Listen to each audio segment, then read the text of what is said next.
60 King Country Scouts begin a long journey down the Waikato River. They're on their way to Auckland to the Pan-Pacific Jamboree. In 6 canoes, the Scouts are taking the old Maori pathway to the north. Making things really hard for themselves, 11 Scouts from Whangarei are walking the 100 miles to Auckland.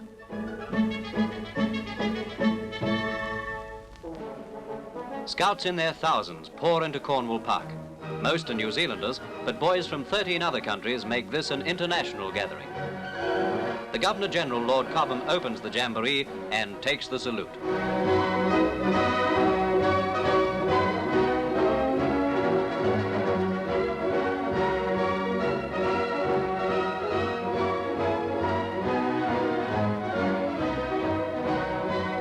From 14 nations, 8,000 Scouts are parading.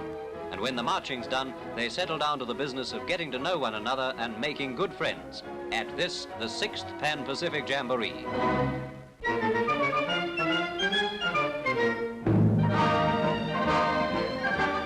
During the summer holidays, Nelson plays host to 6,000 tourists who've come to relax in the sun.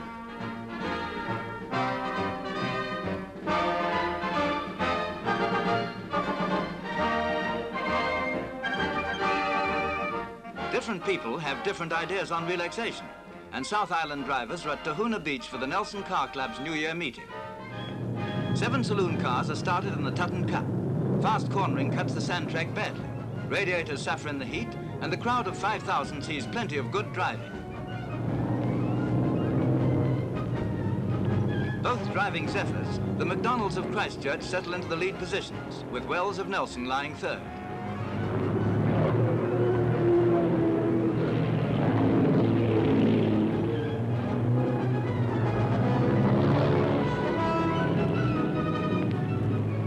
That's how they cross the line.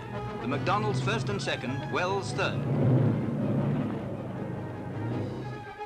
The 12 fastest cars at the meeting start in the big race of the day, the Nelson Provincial Championship. 7 specials and 5 stock models are in this 12-lap race.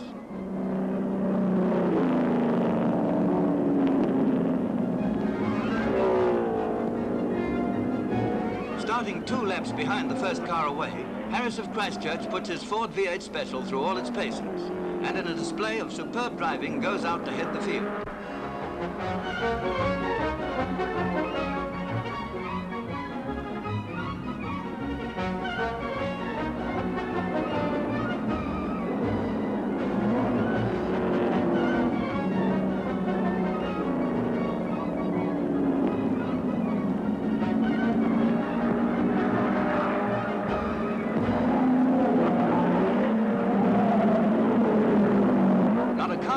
Can touch him as Harris comes round for the last time and passes the flag.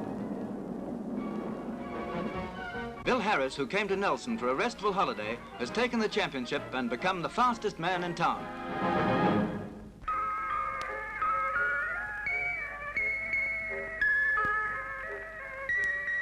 Fred Spencer of Wellington has an unusual hobby, collecting vintage Edison phonographs and cylinder recordings.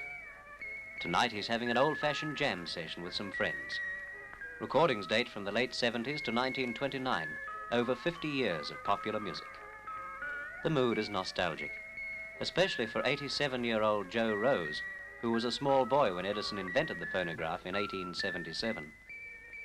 Joe remembers tunes popular during the Boer War at the turn of the century, when hats were hats and women were a different shape, and a young man could buy a pair of kid gloves for his girl for 1 and 11.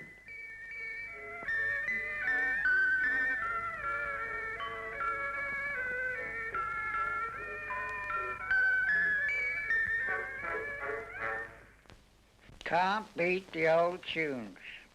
What masses of recordings you have, Mr. Spencer? That's only a few of them. I've over 3,000 altogether. Good gracious, I wonder how he manages to find what he wants.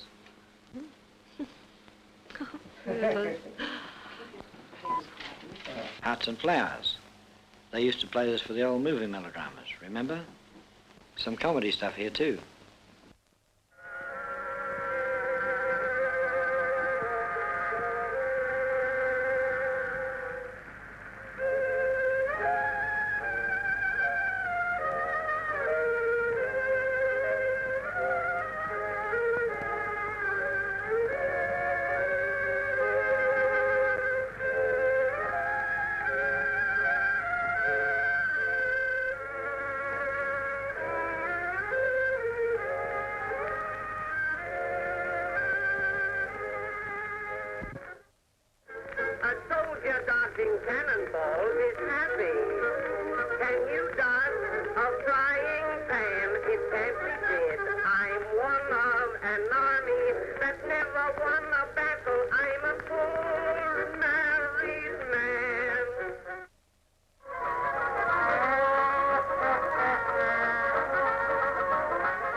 How'd you like that? Good.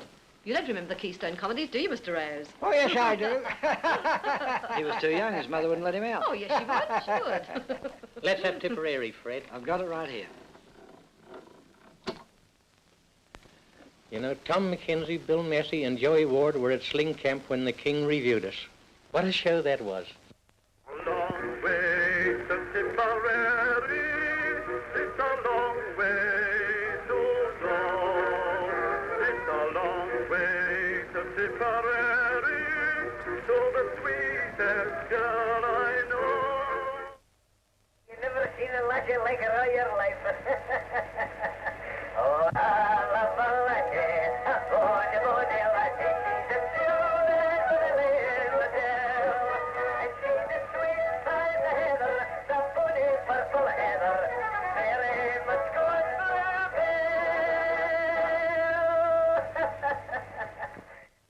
To fix his little machine, he was just dying to cuddle his queen, but every minute when he'd begin it, he'd have to get under, get out and get under. Then he'd get back at the wheel. A dozen times they'd start to hug and kiss, and then the darn old engine, it would miss, and then he'd have to get under, get out and get under, to fix up his automobile.